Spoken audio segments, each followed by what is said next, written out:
afternoon, everybody. A very warm welcome to everyone in the room. It's really heartening to see this many people out for this important event. And I think it really speaks to the hunger to want to learn more of this history. And I just feel tremendous gratitude to George Godfrey and his wife, Pat, traveling this way to come today. So thank you so much.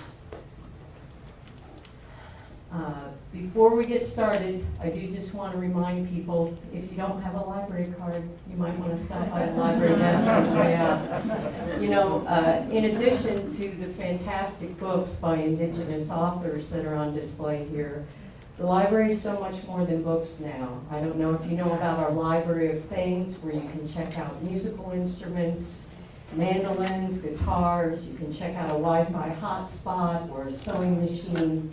You can take advantage of our seed exchange, which has distributed thousands of packets of seeds to our community. There's so many great things here at the library, and many things for kids and families as well.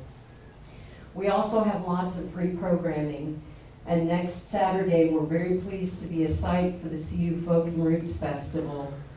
From 11 until 4:30, we have storytellers here in the auditorium.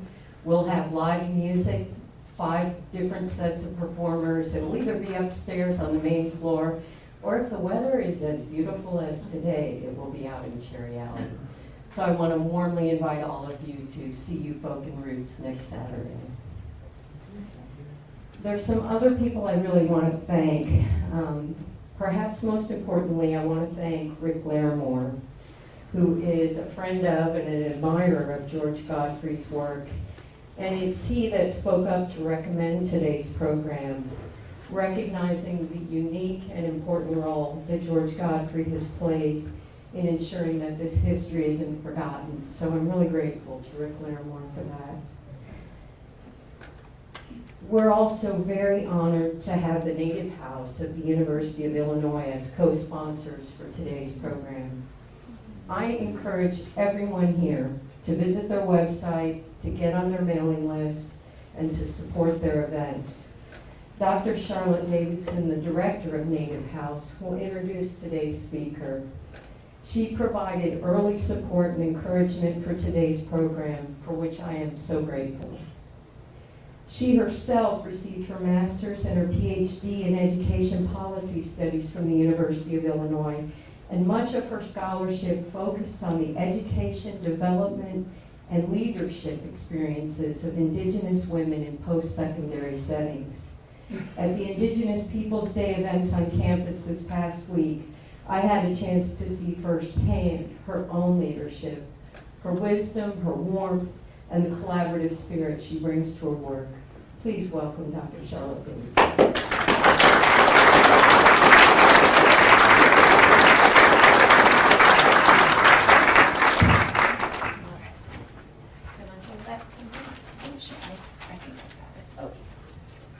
Yante, Charlotte Davidson Inishia, She'e Todeglini Nishlin, Waterbuster Kleine Vashichi, Kilachine Dashiche, Flint Knife Kleine Dashinella.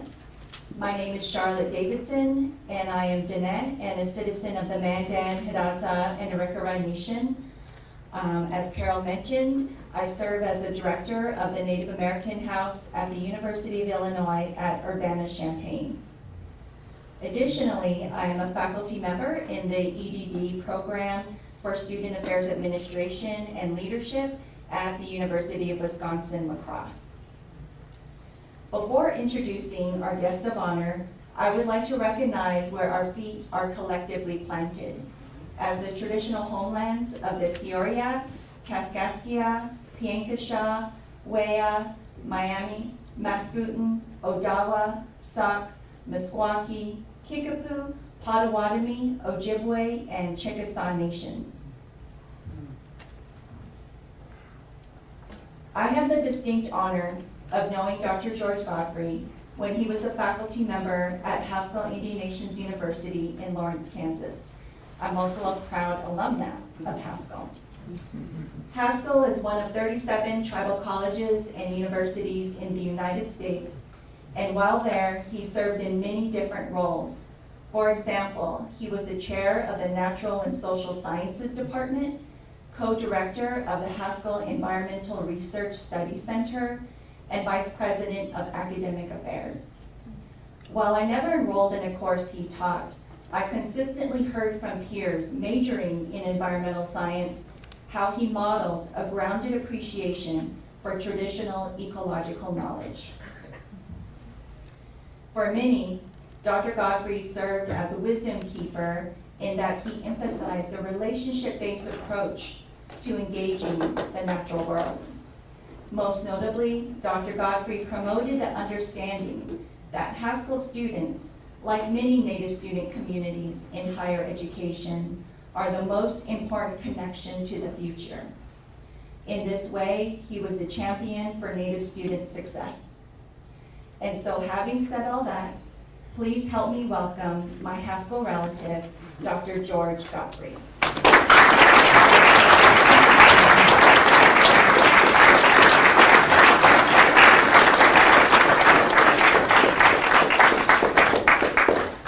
I briefly want to give everybody a real brief historical connection so that you understand where I'm coming from.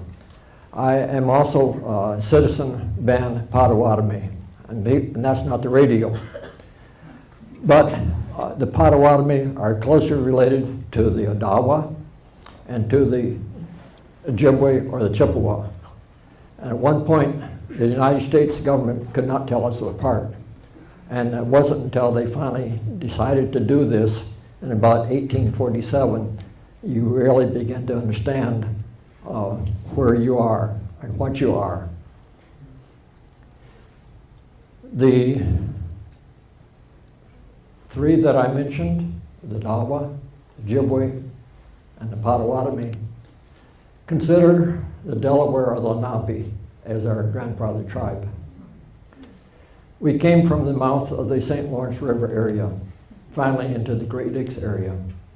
And then we were here for approximately 200 years before the removals started.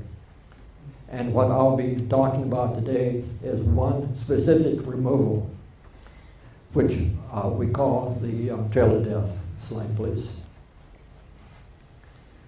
What you have on this slide is basically the route of the Potawatomi Trail of Death, which took place between September 4 and November 4 of 1838. There are only 859 people, but yet out of the 859 people, we know that at least 41 people died. Mostly these were the children and the elders. Some people walked all the way, 660 miles. Within the past few years, there have been two people who have also walked the whole distance. One is a pastor from White Plains, New York, and one is a bishop from northern Indiana. And so in both cases, I have been able to meet them in Springfield. Then I take them back to the same spot where I found them, and then they continue the walking.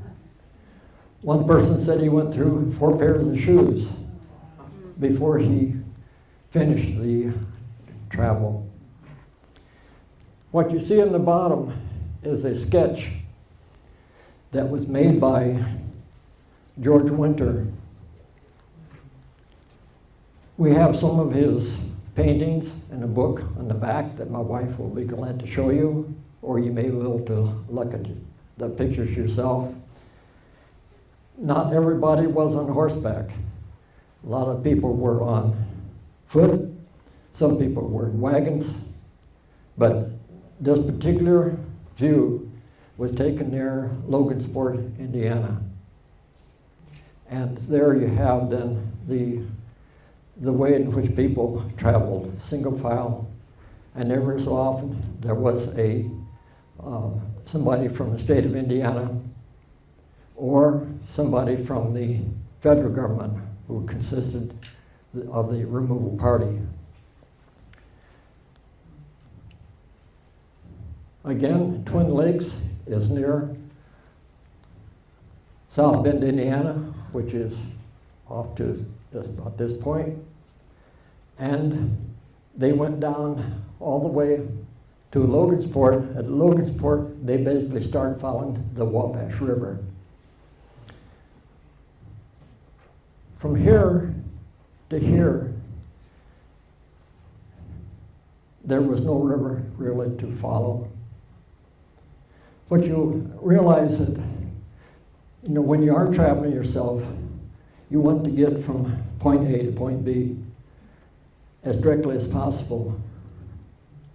Actually, even though this map shows that there was more or less a continuous run, the route was actually zigzaggy. And the reason it was zigzagged is because horses could only travel about 15 miles at a time. And so they looked for water along the way, if they could find it. And so the route was actually then determined by where the rivers were and where they could cross and where they could get water. And so it was not just a straight streamlined trail that we're used to now in terms of interstate highways, etc. We have been able to get this area of Indiana declared as a regional trail. We have something from the state of Indiana, from the government, recognizing this as a regional trail. We also have a document from Illinois in which the area is considered to be a regional trail. We also have a document from the state of Missouri and Kansas documenting that this is a regional trail. We originally approached the federal government and they said it's not just a regional event, it's not a national event. And so they said they're going to charge us several $1,000s to do the research. We decided, phooey, we can do it ourselves. And so we have relied upon historical societies, individual families, Boy Scouts, Girl Scouts, anybody who would help us. And we're able then to put up markers wherever they encamped. And I'll explain a little bit more about this as we go along. And so at this point then, you might notice that St. Louis is highlighted there. And I'll explain why that's highlighted also, so that you'll have a better idea of what actually happened. Next slide, please. To help that this show this is a human event and not just a travelogue, I am going to show a few slides of the George Winter paintings.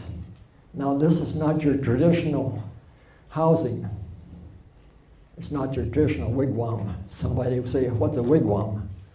Well, they'll try to say it. It's a dome-shaped, bridge-shaped type of building. Within the Potawatomi language, a wigwam is any place where people stayed, any place where they entered. And so it might be a house, it might be something else. It might be a chapel. I recently saw an interesting book, and the title for it is Tuck Wigwam. And what's on the cover? Bit of treehouse. And so Tuck is the word for woods, tree, and the wigwam. And what you have here then is that you have a family which is in the process of cooking. And if you look carefully, there's also somebody coming up from the stream with a little water. You begin to see some of the clothing which the Potawatomi were wearing back in the 1838. The reason that this is not your traditional wigwam is that this was a military tent that was set up for a treaty. And so they wanted a place for people to stay. Next slide, please. This is a burial. The burials were done in different ways. In some cases, the people were simply buried sitting up in hollow trees. In some cases, the people were buried with brush piled around them. Again, the people were in the sitting up position. In almost all cases, to show the importance of water, the deceased eyes were pointed towards the direction of the water. And this is more of a modern idea, the box grave. When I was at Haskell, which is in Lawrence, Kansas, I went to a funeral for 2 boys that were killed in a fire.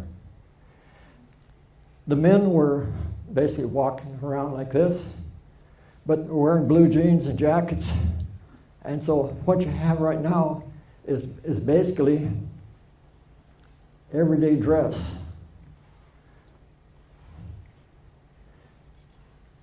People started out, next slide please, people started out wearing leather, but then they discovered that cloth was more comfortable than leather. Potawatomi, like a lot of the indigenous groups, are very adaptable. I've read that as early as the Revolutionary War, some of the Potawatomi were wearing socks. My clothing is somewhat patterned after Kawkawkee. Kawkawkee was a man who was on the Trail of Death. He walked all the way. He would not take a ride. He would not get on a horse. He simply walked. At the bottom, you see a man with a turban. Now, the turban is not traditional with the Potawatomi. The Potawatomi borrowed it from the Cherokee. The Cherokee borrowed it from the Asian Indians, because Sequoyah had went to London and he came back then and said, that's kind of neat. So he began wearing a turban. Potawatomi began wearing a turban. Many of the people in the Northeast wore turbans. But this is somebody that I want you to take a special attention. I want you to look at very carefully. This is a revered man called Muckos. Muckos. Muckos. Next slide, please. The Potawatomi were actually incorporating some of the French ideas into their clothing. Here you have a man who has on a frock coat, the turban, which came from the Cherokee, and so it's really a combination of many things. A few slides before, you saw people in their everyday dress. Here you have a man who's dressed up for a treaty signing which took place in northern Indiana. Next slide, please. This is Massaw, combination again of some of the Potawatomi, but if you look in the background, you'll see a cabin. Massaw ran a tavern, places where people could sleep, eat, and play cards. She has a very interesting history about playing cards. What you see around her cape are a series of silver spangles. In many times, in many cases, the spangles represented a deer hide that had been sold to a French fur trader. And so this is in case of actually the bank of Nassau. And then you see also, you maybe not be able to make it out, but one of the things that was quite common among the Potawatomi were necklaces. Those are all strings of black beads. And so it had been very, very heavy. Next slide, please. At this point, I'm going to portray a hypothetical man who has traveled on the Trail of Death. At that time, it was simply called the Long Walk, which is true of many indigenous groups as far as their experience.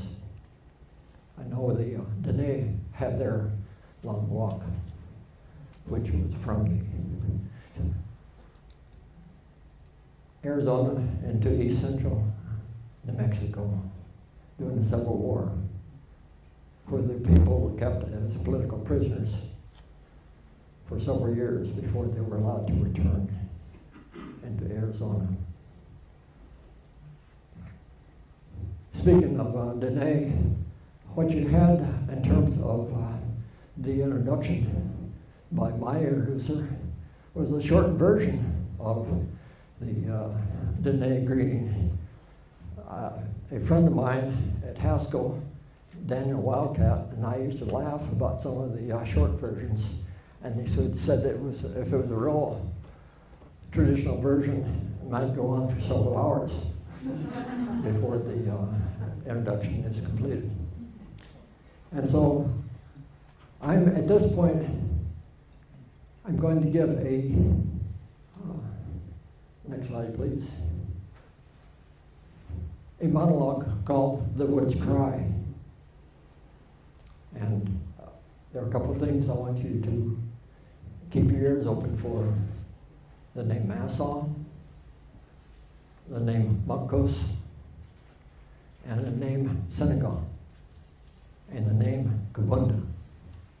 And I think that you'll see, hopefully you'll see some of the connections of these names relative to the monologue. If you excuse me, I'm going to have to sit down. If I was doing this, I'd be many times I'd be sitting on a big stone, or I'd be sitting on a rock. So you're going to have to pretend that my chair covered with a blanket is a rock, and you're going to have to use your imagination as much as I did in terms of writing this. And a little background for this. Several years ago, one of the prime members of the Trail of Courage, which is in Rochester, Indiana, called me and said, one of our performers has backed out of his contract. Can you do something? Well, sure. So anyway, what ended up with it is the monologue, The Woods Cry.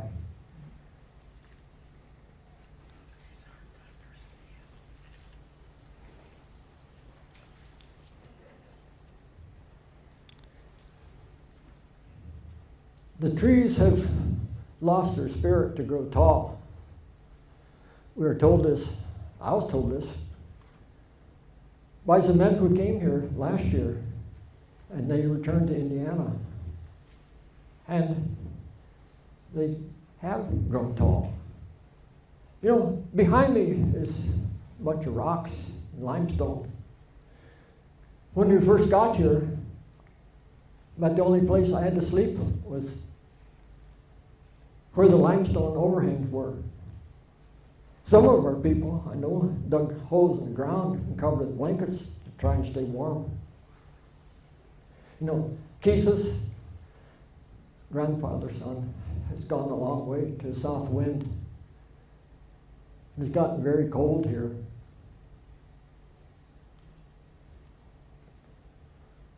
The area is covered with grass. And I was told that we're now in Kansas.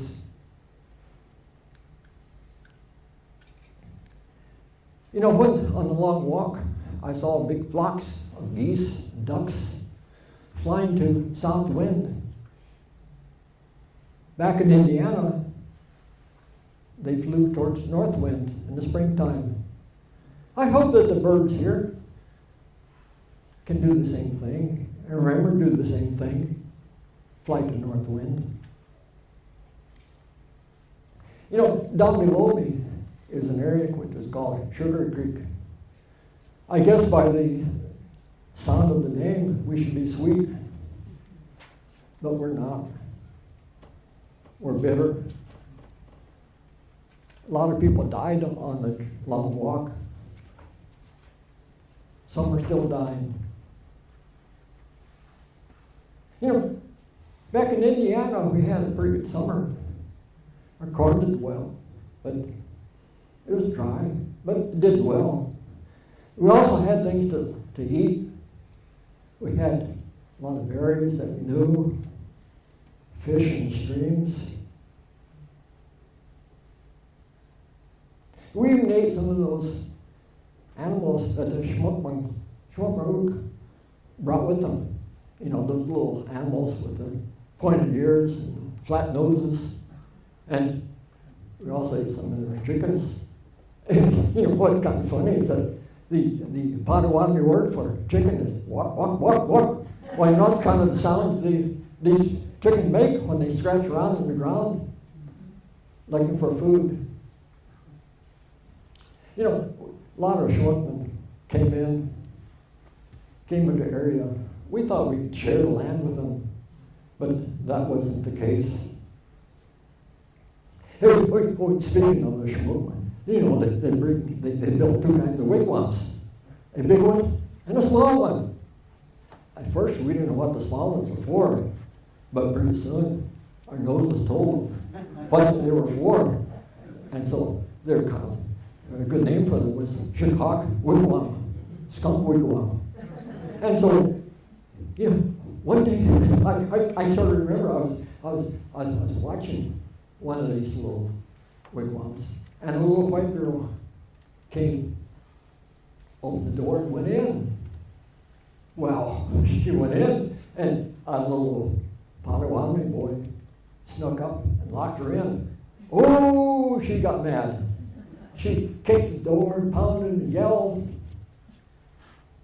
And finally, the little Potawatomi boy let her out, ran away, and the little white girl came up, shaking her fist.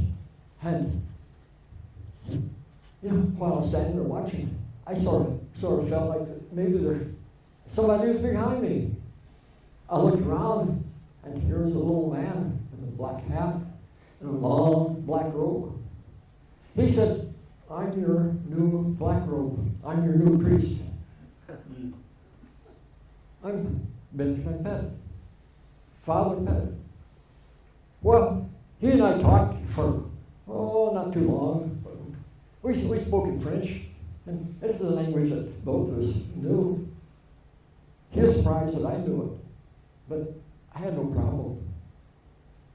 And when I went home, I told some of my friends about this local Father Priest. And, you know, our name for the Christians is Duck. I don't know why, but I guess it's because a lot of us wore red, and it reminded us of a duck. And he wasn't very big, so let's call him Lolo Duck. Chichi-Otepi. You know, we learned a lot from Chichi-Otepi. He was a kind of light among us. We also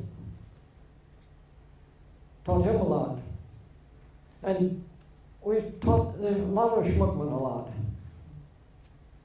You know, we learned to write English and speak English too. And some of our people went down to the Choctaw Academy down in Kentucky. And others went up to a little mission up in Michigan, run by Isaac McCoy. Hey, I saw Isaac not too long ago. I was kind of surprised when we went through a place called Kansas City. They call it Kansas City. But anyway, Father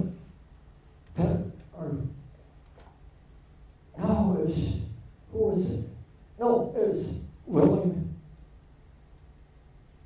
Yeah, it was William. He was our leader. I found out that he and Ike McCoy were married to sisters, and that's why they talked for so long.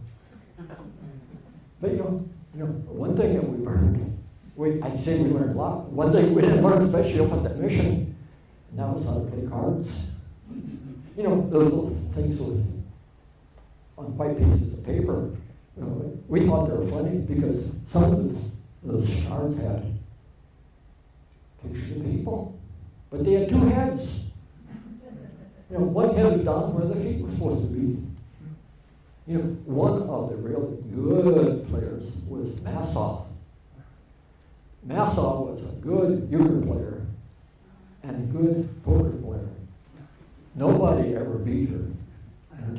One day I was over there visiting, and this short man walked in, and he challenged her to a game of euchre. I knew what was going to happen. He didn't. After a while, though, he got beat, and he stood up, and he threw the cards on the table and said, "You won, but you move soon anyway." And I didn't know what he meant by move soon anyway. But I didn't like it when he said it. Massaw and I kind of liked each other.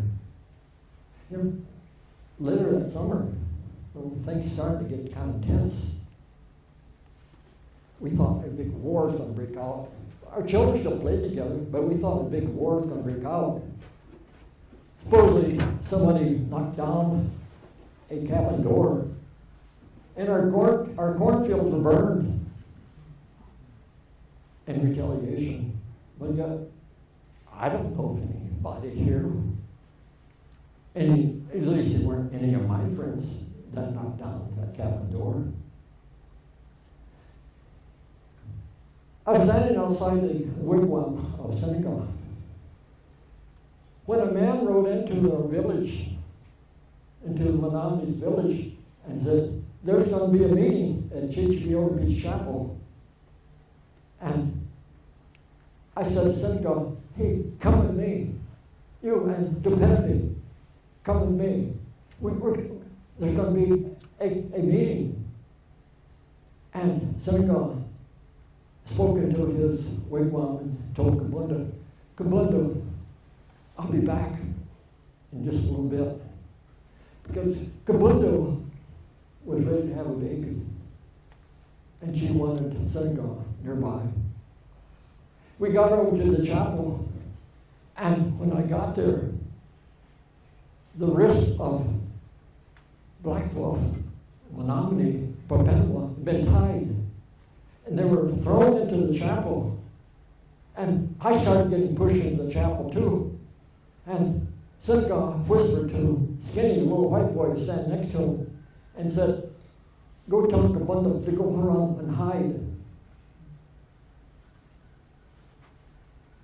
Pretty soon, a man came into the chapel and said to us there, and said, "You're not leaving here until you agree to go to the land west of the Great River." And I looked out and I saw other Potawatomi coming in, and they were all herded like animals. People were pushing them with their rifles and with their swords. Babies were crying and hanging on to their mothers. The men looked almost helpless. And the man that came into the wigwam was Pettit. Not Pettit. No, he wasn't anywhere around. It was Tipton. Tipton had been told by the governor of Indiana to take all of the Potawatomi and get them out. And at that time, a strange wagon came to the front of Chichipiota Beach Chapel. And on the back there was a cage. A cage had been made out of saplings which have been tied together. Menominee, Black Wolf, Papanoa were pulled out of the chapel and pushed into that cage. And they started walking until the wagon burst forward. And people started walking and getting behind them because they did not want their leaders to be taken away. I didn't realize, but the move soon anyway had started. Next thing I knew, we were a long, long trail of people on foot. Some people in wagons, a lot of people on horses.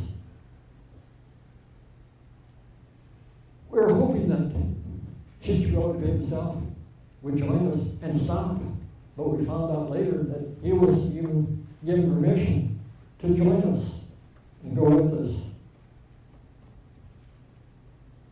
Food was terrible. We had slimy meat. At one point, some women found a little shed, and in the little shed they found a pail, and the pail had grease in it and full of wool hair. They dipped their hands into this grease and brought out handfuls and ate it. That's what they had to eat. For a long time, we're not allowed to go hunt. We got some help. There's people in, I believe, Rochester.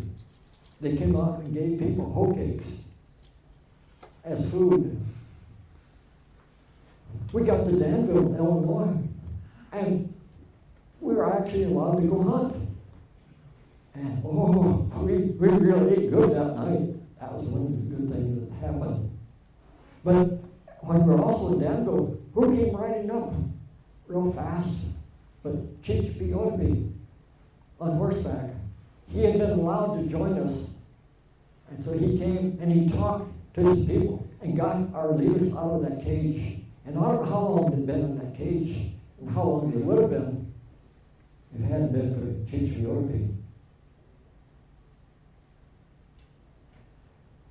We continued to walk when we got closer to, I believe it was just after we left Sandusky Point, that Kenton went home to Indiana.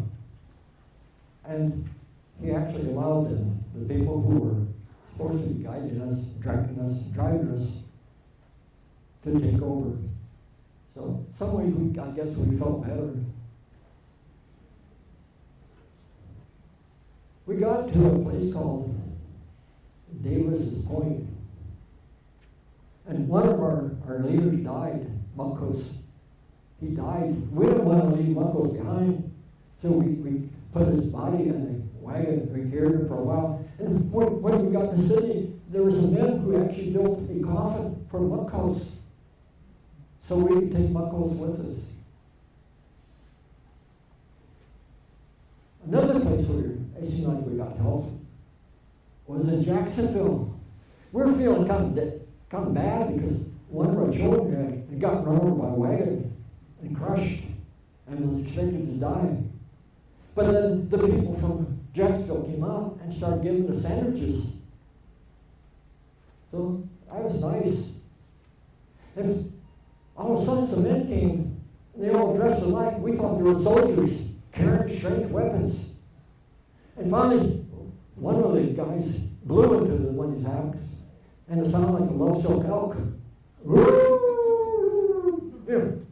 And a guy with a white stick, he went up there and he started going like this, and the people started playing music. And that was kind of nice. Even though one of our children got crushed to death by a wagon. I remember though that there was a baby born in Danville. We thought that was kind of a good sign too. And the next day though in Jacksonville, they started walking us around a town square and gave us candy and tobacco. And the girl who had had a baby in Danville was in front of me. as she was walking and as we were walking, she took her baby and handed that baby to one of the spectators. She thought that, I guess, she thought that the baby would have a better chance of living than if she were to carry the baby on a long walk. I remember we put our heads down and just kept walking. Naples wasn't quite so friendly. They wanted us to get across the big river there as fast as we could. So we got across. Then we went to a place called, Quincy. It was along the great river. And some of our people went and had mass in St. Boniface Church. And they asked the people to help us stay so we would not go across the great river. They would not allow us to. They said, we can help you. So, yeah, we went across. You know, I don't remember too much about Missouri. I know it got cold and it rained a lot. And people were losing their moccasins and walking in the cold mud. And we came across one place where there was a whole bunch of nuts on the ground. And the people who had gone on the Choctaw Academy said, those are pecans. And they showed us how to eat them. You know, crunch them between their hands, and rocks. Oh, those tasted so good. And we collected a lot of those pecans and took them with us. And we started finally going to one place called Westport, part of Kansas City. And that's where there was a lot of kind of stalling because two of the guys started talking to each other a lot. That's when I found out later that they were married sisters. And Isaac McCoy had moved to that area all the way from Michigan. I don't think he didn't have as much trouble as I had, as my friends had. And we got down to a place called Bull Creek. And the man said, that's your home over there. I can remember one of my elders turning to him and said, I hope you're happy now. But who was across the river but some Protestant Potawatomi? We were mostly Catholics, so we said, no, we're going to keep on going. We finally came down here to this place. It's now called the Sugar Creek Mission. And that's where we stayed.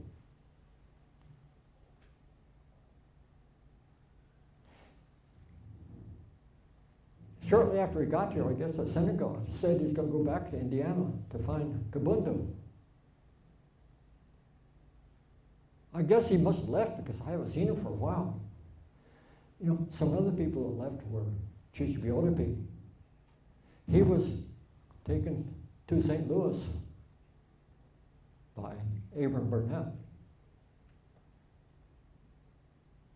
Chichibiotipi was so sick that he couldn't hardly stay on the horse. We found out later that when he got to St. Louis, he died. We all cried because we loved Chichibiotipi. I sometimes wonder if the woods cry for us back in Indiana. Oh,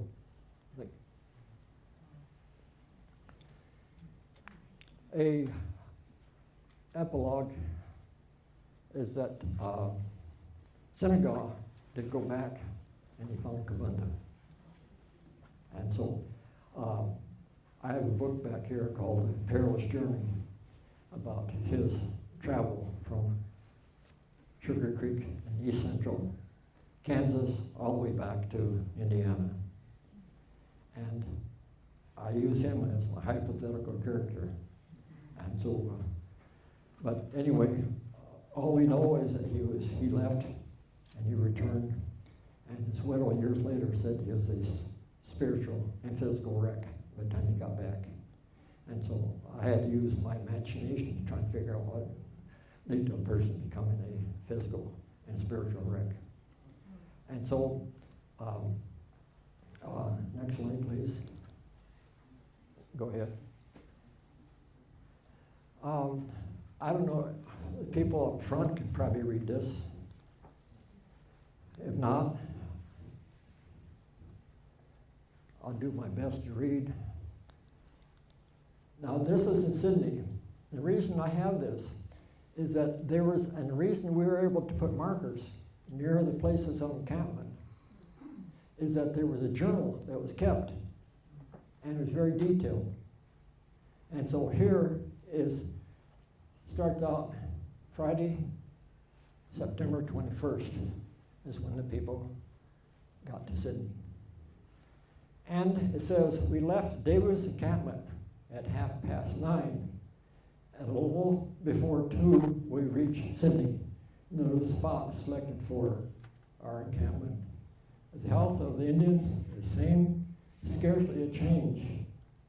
The worst of the cases is that most people prove fatal. Physicians reported for yesterday, their condition somewhat better. There are 56 in camp. 3 have died since my last. The further we get into the prairie, the scarcer becomes water. Our present equipment is very poorly watered, and yet, in the vicinity of timber, a child died since we came into camp.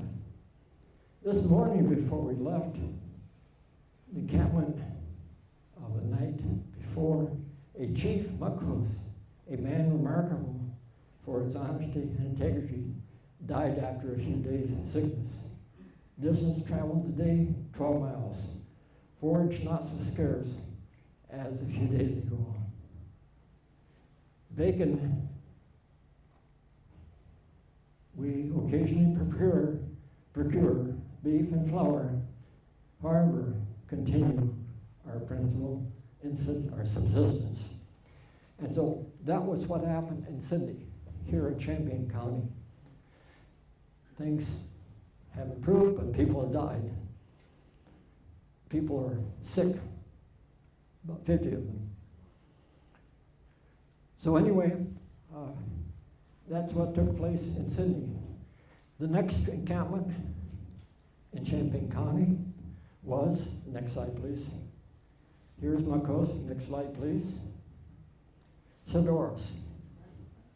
Sedoras used to be a pin-shaped grove about 2.5 miles in length. Today you can see on the very north end perhaps 2 or 3 trees. The marker at Sedoras is on a huge rock which is in their city park. I might point out that this huge boulder has been moved 3 times. At one time it was a backdrop on Henry Sedoras' property at the south end of the Sedoras Grove. Then I guess that the farmers didn't have anything to do with the depression, so they moved it again east. Sedoras, probably maybe 10, 15 years ago, moved it to where it is now. So our marker is there. If you're interested in going to the marker at Sydney, what you need to do is to go into and turn off the highway at Dunlap on the east edge of Sydney. And go past the first house, keep looking to your right, and you'll see a marker. And the markers basically say approximately 850 people traveled, and then we give a little brief of what happened at that particular spot. And so, next slide, please. I guess we're almost done. Again, Sedoras. Now, you'd think that the Kaskaskia River would have been a pretty good water supply. But if you back up, please, at the bottom it says water scarce. So even the Kaskaskia River was very, very dry. Several years ago, I received a phone call from one of the radio stations and said, "What's all this problem about water?" And I said, "Where's your nearest drinking fountain?" And this lady said, "Oh, about 20 feet away." I said, "That's your problem." So anyway, we have a markers all the way from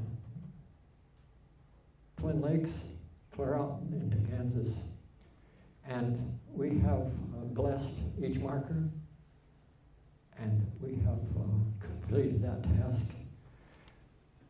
We're now in the process of trying to put up road markers similar to what you'd see if you're following the Lewis and Clark Trail. We have been able to do this in Indiana and in Kansas. Missouri said, "Well, that'd be fine if you give us $10,000. Illinois doesn't want any more historical markers on highways that the State Department of Transportation maintains. I guess we don't have a top hat. We don't have a beard. Actually, Lincoln didn't have a beard either in Illinois. So we're working to try and get these markers set up so that people can follow the trail. Every 5 years, we go on a memorial caravan.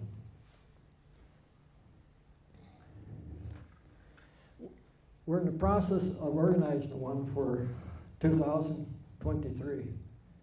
And we get maybe 20 or 30 cars, and the cars will be carrying the flags about the trail.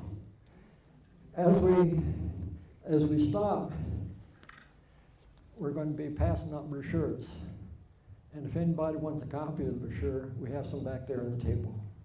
And it gives you a really concise history about the Trail of Death.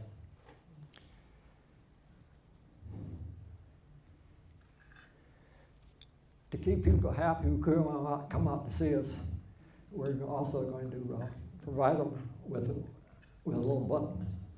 Now, what they can do with it, I don't care. But the buttons are there for as souvenirs and also to help highlight the history of the Trail of Death. In 1988, I first got started on this because at the time I lived in Arthur, Illinois, and I realized that I crossed this trail every day.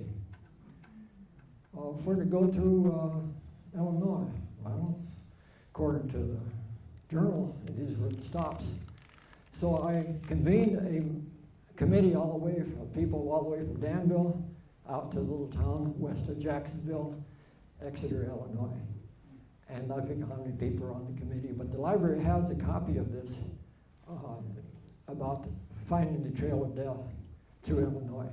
I also have a map, a long map, that goes clear across Illinois. Each county was photographed and photocopied and then taped together. And so we have a long continuous string. And that's back there. You may take a look at it. I also have some books back there that I've written about my own ancestry. There are also books back there about the Potawatomi. And if you want to get some titles, you're welcome to take a look at those and write the titles down and check them out from your library. After you get your little card.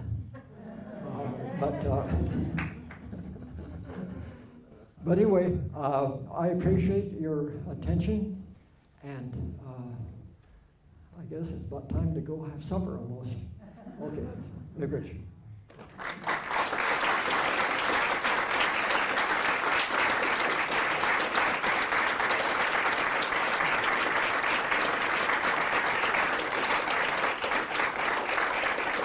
If you have any questions, you're welcome to ask her. Thank you so much. We appreciate you so much for coming today, and also thank you so much, Pat. If you want to stick around and ask any questions, you're more than welcome to. Please do take a minute to look at the things that George Godfrey brought that are on the table displayed back there. And thank you again so much. As far as my book, don't worry about the price on the back. That's what Amazon will charge you, plus postage. When I go out, I sell them for $10 a piece. So you get a big break that way. But anyway, if you have any questions, be sure and ask them. And also, I'm open to phone calls, email. So. Does anybody have a question before we break up? Yes, I'd like to know a little bit more about your fancy mocks. Because I know those aren't what you wear every day. No. They're fancy ones.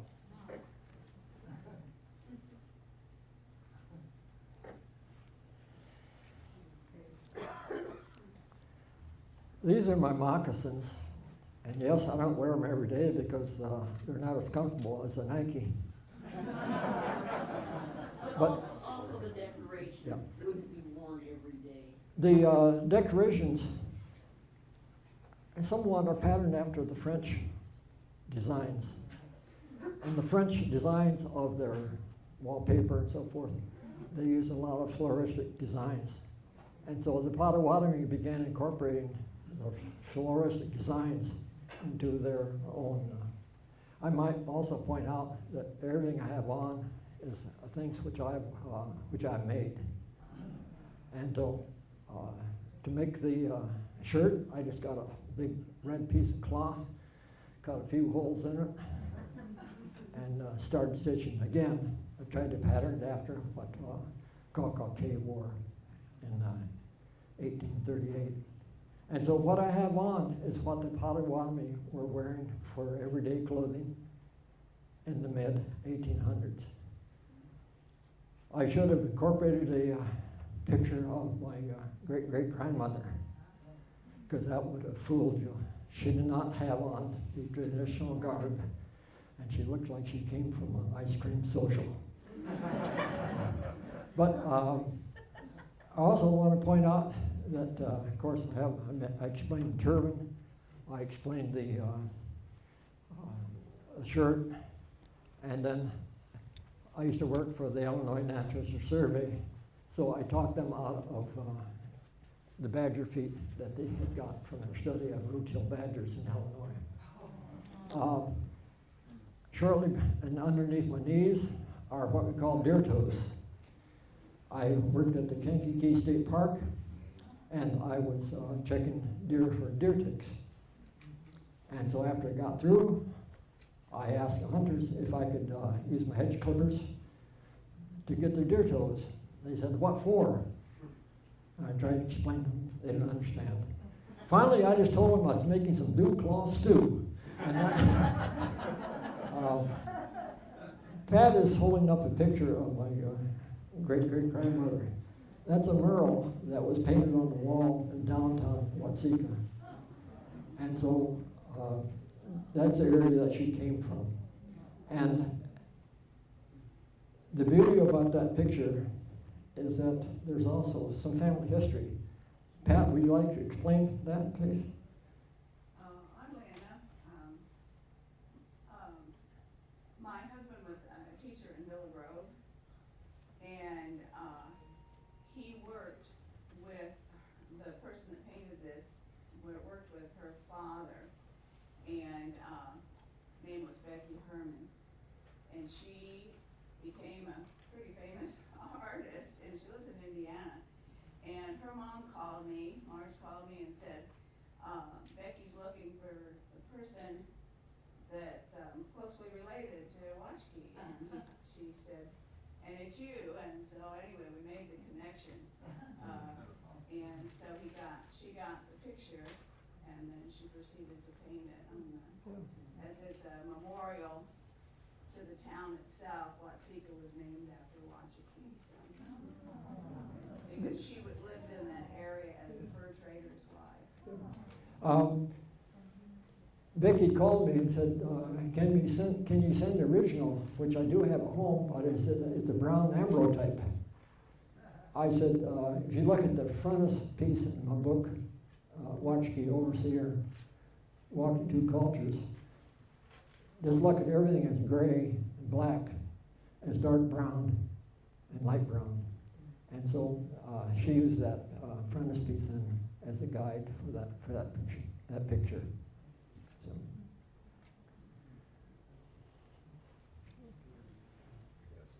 Are there relics or a collection of relics from the Trail of Tears, Trail of Death?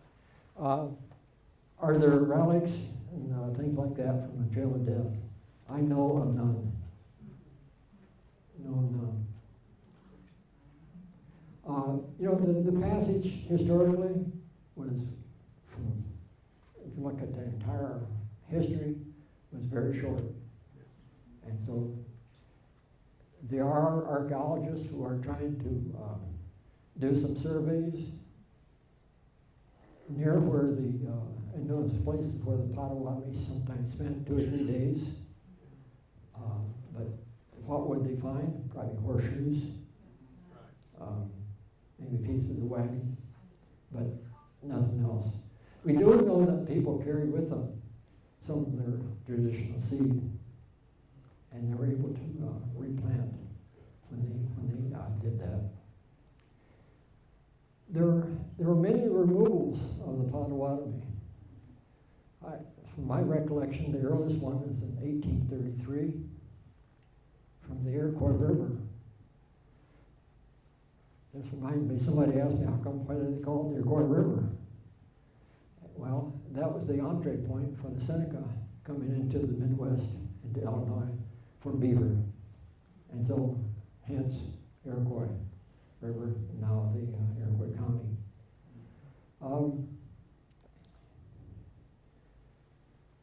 Some of the removals consist of individual people. Sometimes the removals consisted of organized groups